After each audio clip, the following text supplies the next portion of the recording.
हरियाणा की हर अपडेट के लिए बेल आइकन दबाएं और सब्सक्राइब करें STV हरियाणा न्यूज। और चलिए रुक कर लेते फटाफट हरियाणा की ओर। प्रदेश में 1923 कुल संक्रमित मरीजों की संख्या हो गई है। इसके अलावा इलाज के बाद अब तक 971 मरीज ठीक हुए हैं। अभी तक 932 मरीजों का इलाज जारी है। प्रदेश में 20 लोग कोरोना से जान गंवा चुके हैं। विधायक घनश्याम सराफ के घर पर कोरोना ने दस्तक दी है। विधायक के परिजनों सहित कई लोग कोरोना पॉजिटिव पाए गए। हालांकि खुद विधायक घनश्याम सराफ और उनकी बेटी कोरोना से सुरक्षित हैं।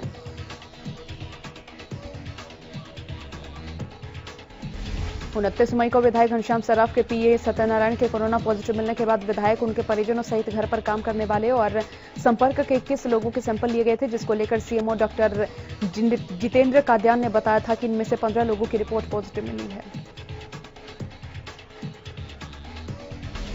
जिनमें विधायक की पत्नी, बेटा, बेटी समेत कई लोग पॉजिटिव हैं। वहीं 2 केस अलग अलग गांव से हैं। इस दौरान सीएमओ ने लोगों से पहले ही ज्यादा सावधानी और सजगता और जागरूकता के साथ काम करने की अपील की।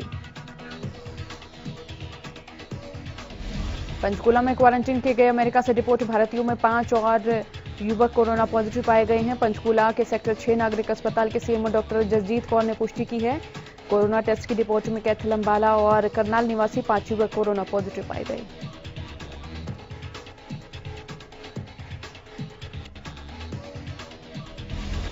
फिलहाल कोरोना पॉजिटिव 5 युवकों को सेक्टर 6 नागरिक अस्पताल के आइसोलेशन वार्ड में भर्ती किया गया। गौरतलब है कि अमेरिका से हरियाणा के 73 भारतीयों को डिपोर्ट किया गया था, जिनमें से 22 भारतीय पहले ही कोरोना पॉजिटिव आ चुके हैं, जिनको उनके संबंधित गृह जिलों से लगते मेडिकल कॉलेज में शिफ्ट कर दिया गया है। और वहीं अब 5 और नए कोरोना पॉजिटिव मामले सामने आए। साथ ही पंचकूला में क्वारंटाइन किए गए अमेरिका से डिपोर्ट 73 भारतीयों में अब तक कुल 27 लोग कोरोना पॉजिटिव पाए गए हैं।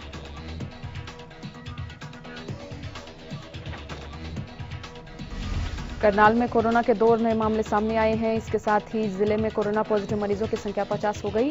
पहला मामला दयालपुर गेट से सामने आया, जहां 40 साल का एक व्यक्ति कोरोना पॉजिटिव पाया गया। युवक के परिजनों को होम क्वारंटीन कर दिया गया। महिला के परिवार के सदस्यों के भी टेस्ट करवाए जाएंगे।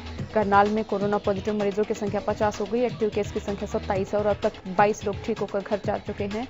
एक व्यक्ति की मौत हो चुकी है। फतेहाबाद में कोरोना ने दी दस्तक। दिल्ली से लौटी युवती कोरोना पॉजिटिव मिली।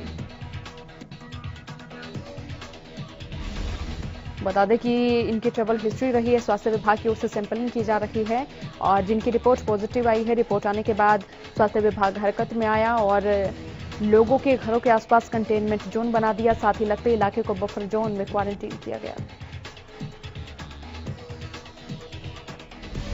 बराड़ा में कोरोना का पहला पॉजिटिव केस सामने आया। बराड़ा के देहरा सलीमपुर गांव का रहने वाला 23 साल का युवक कोरोना पॉजिटिव पाया गया, जिसे इलाज के लिए MM कोविड यूनिट मुलाना में भर्ती करवाया गया। टोहाना में कोरोना का एक और नया मामला सामने आया। कोरोना पॉजिटिव मरीज दुष्कर्म मामले में हिसार जेल में है। पूरे मामले को लेकर SHO सुरेंद्र सिंह ने बताया कि आरोपी के खिलाफ हिसार में दुष्कर्म का मामला दर्ज है।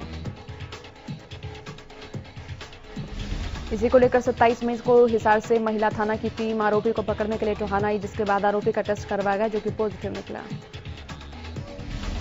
उकलाना में लेफ्ट राइट का पैटर्न बाजारों में लागू कर दिया। सोमवार, बुधवार, रविवार को राइट साइड की दुकानें खुलेंगी। मंगलवार, वीरवार, शनिवार को लेफ्ट साइड की दुकानें खोली जाएंगी। लेफ्ट राइट के पैटर्न के बाद मोटर मैकेनिक और स्पेयर पार्ट्स की दुकान भी परेशान हैं, क्योंकि लेफ्ट राइट दुकानों को खोलने के चक्कर में ग्राहकों का काम अधूरा रहता है। अगर मैकेनिक होते हैं तो पार्ट्स उपलब्ध नहीं होते, पार्ट्स होते हैं तो मैकेनिक नहीं होते। सरकार के आदेशों का उल्लंघन करने वालों के खिलाफ करनाल पुलिस सख्त है। करनाल पुलिस चौक चौराहों पर वाहन रोककर मास्क न लगाने वालों का चालान कर रही है। डीसी निशांत कुमार यादव ने अभियान की शुरुआत की। पूरे मामले को लेकर SHO हरजिंदर सिंह ने बताया कि आदेशों की दृढ़ता से पालना सुनिश्चित करने के आदेश दिए गए हैं। उकलाना में प्रवासी मजदूरों को ठहराने के लिए अग्रवाल समाज की धर्मशाला अग्रवाल सेवा सदन को शेल्टर होम बनाया गया। उसका बिल 38,000 रुपए आया है और अग्रवाल सेवा सदन के प्रधान महिपाल ने प्रशासन से निवेदन किया कि अग्रवाल सेवा सदन का बिल अदा किया जाए।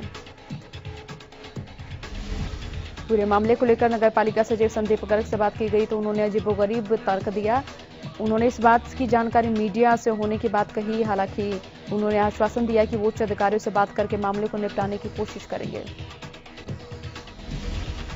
मनरेगा में मजदूरी करने के लिए जॉब कार्ड बनवाने की मांग को लेकर मुडलाना गांव के लोगों ने एसडीएम से मुलाकात की। इस दौरान ग्रामीणों ने 2 लोगों पर कार्ड बनवाने के नाम पर पैसा मांगने का आरोप लगाया। ग्रामीणों ने बताया जॉब कार्ड बनवाने के लिए उन्होंने बीडीपीओ मुडलाना के ऑफिस में कागजात जमा कराए थे। कार्ड बनवाने के लिए कई बार कार्यालय के चक्कर भी लगाए गए, लेकिन कोई फायदा नहीं हुआ। उन्होंने बताया कि ग्रामीणों को कार्य मिले, इसके लिए मनरेगा को प्रभावी ढंग से सरकार लागू कर रही है, लेकिन कुछ कर्मचारी अपने स्वार्थ पूरे करने के लिए कार्य नहीं कर पा रहे हैं। और वहीं इस मामले में गोहाना के एसडीएम आशीष वशिष्ठ ने बीडीपीओ मुडलाना को 3 दिन में मामले की जांच कर रिपोर्ट देने की बात कही। हरियाणा में मेरा पानी मेरी विरासत के तहत सरकार की ओर से प्रदेश के 8 ब्लॉकों में 50% धान की फसल लगाने के फैसले को वापस लेने पर अब किसानों ने प्रदेश सरकार का धन्यवाद किया। रतिया में खेती बचाओ संघर्ष समिति के सदस्यों ने एक प्रेस कॉन्फ्रेंस कर सरकार का आभार जताया।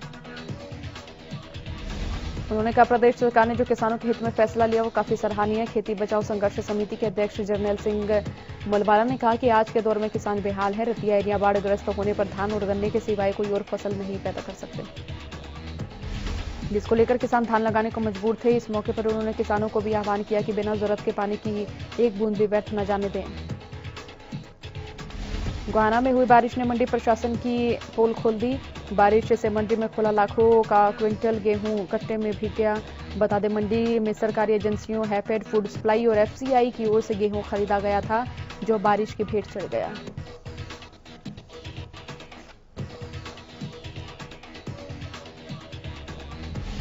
मंडी में पानी निकासी का उचित प्रबंध नहीं होने से मंडी में 1 फीट से ज्यादा पानी खड़ा हो गया। मौसम विभाग की ओर से विभाग बारिश की हुई चेतावनी के बावजूद उठान नहीं हुआ। पूरे मामले को लेकर अनाज मंडी के आढ़ती ने बताया कि मंडी में इस वक्त 5 लाख क्विंटल से ज्यादा गेहूं के कट्टे खुले पड़े हैं। सरकारी एजेंसियों की ओर से खरीदा गेहूं का समय पर उठान नहीं हो पा रहा, जिसके चलते आढ़तियों को काफी नुकसान हुआ है और आढ़तियों को अभी तक गेहूं की पेमेंट नहीं मिली है।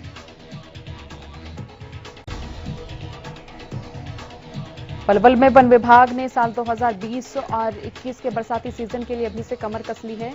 इसके लिए जिले की हौदल, पलवल और भिड़कू गांव की नर्सरियों में 32,300 पौधे तैयार किए गए हैं और अर्जुन, आम, पीपल, बड़ समेत कई पौधे शामिल। पलवल डिवीजन के वन अधिकारी दीपक पाटिल ने बताया कि वन विभाग की तीनों नर्सरियों में रोपे और तैयार किए गए 3,23,000 पौधों में से 1,10,000 पौधों का विभाग अपने हाथों से रोपण करने का कार्य करेगा। विभाग की अपनी जमीन नहीं होने के कारण 2 गांव में 25-25 हेक्टेयर जमीन ली गई है, जहां पर प्रति हेक्टेयर 500 पौधे लगाए जाएंगे। कोरोना को देखते हुए प्रदेश सरकार ने पूरे प्रदेश में 1100 पंचायतों में औषधीय वाटिका बनाने का प्रावधान किया। पलवल के 50 गांव में औषधीय पौधों की वाटिकाएं लगाई जाएंगी। इन वाटिकाओं में 25 तरह के औषधीय पौधे लगाए जाएंगे।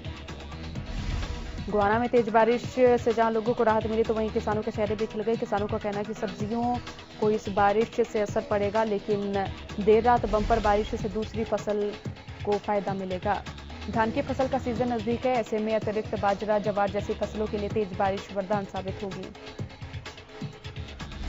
फतेहाबाद के अभिभावकों ने प्राइवेट स्कूलों की मनमानी के खिलाफ मोर्चा खोला। पेरेंट्स एसोसिएशन के बैनर तले रविवार को सभी अभिभावक दीनदयाल पार्क में इकट्ठा हुए और प्राइवेट स्कूल की मनमानी के खिलाफ ब्लॉक शिक्षा अधिकारी को ज्ञापन सौंपा। बच्चों के अभिभावकों ने साफ तौर पर कहा कि जब तक स्कूल नहीं शुरू होते तब तक फीस नहीं दी जाएगी।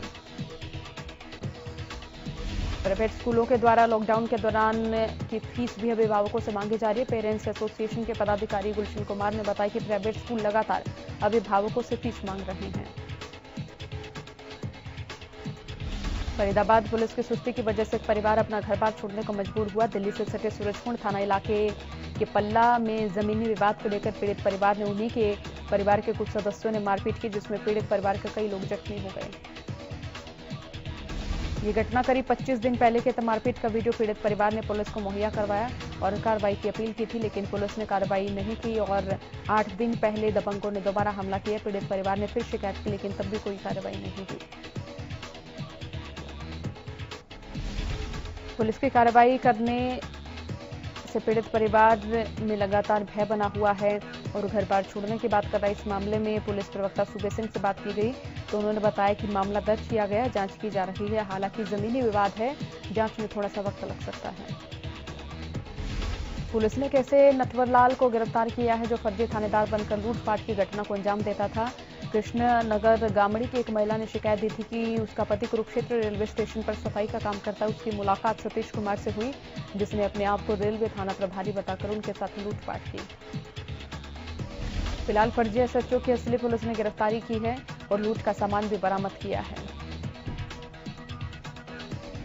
सिरसा के रंगा गांव के पास हथियारों के बल पर हुई 9 लाख की लूट की वारदात की गुत्थी को सिरसा पुलिस ने सुलझाया। 5 आरोपियों को गिरफ्तार किया। 3 आरोपियों की धरपकड़ फिलहाल जारी है। पुलिस ने आरोपियों के कब्जे से 6 लाख रुपए बरामद किए। आरोपियों से बोलेरो गाड़ी और धारदार हथियार बरामद किया और इस मामले में पुलिस ने 3 आरोपियों को गिरफ्तार करते हुए लूटी गई 3 लाख रुपए की राशि बरामद की। मानसा की रहने वाली मंजीत कौर ने जमीन भाइयों को 9 लाख रुपए में बेची थी। मंजीत कौर अपने पति जगतार सिंह और ससुर बलदेव सिंह के साथ रजिस्ट्री करवाने के बाद राशि लेकर वापस लौट रही थी। तभी रंगा गांव के निकट बोलेरो में आए 5 युवकों ने कार रुकवाकर हथियार के बल पर लूट की वारदात को अंजाम दिया। सिरसा की डिंग मंडी में 2 दिन पहले महिला से हुई लूट की गुत्थी को सीआईए पुलिस ने सुलझाया। सीआईए पुलिस ने 3 युवकों में से 2 को गिरफ्तार किया। लूटी हुई राशि में से 67,000 रुपए बरामद किए। बताया जा रहा है महिला बैंक से पैसे निकलवा कर जा रही थी।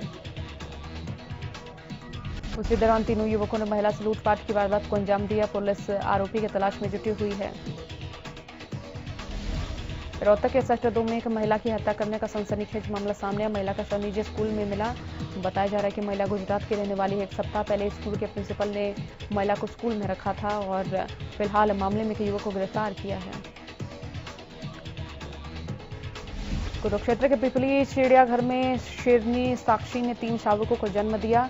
एक शावक की कमजोरी के कारण मौत हो गई, जबकि 2 शावक पूरी तरह से स्वस्थ हैं। इन दोनों बच्चों और शेरनी की देखभाल पर चिड़ियाघर के अधिकारी सीसीटीवी कैमरे से निगरानी रख रहे हैं। जू इंचार्ज तेजवीर सिंह ने बताया कि 17 मई की सुबह साक्षी ने 3 शावकों को जन्म दिया, जिनमें से एक की कमजोरी के कारण मौत हो गई, जबकि 2 ठीक हैं।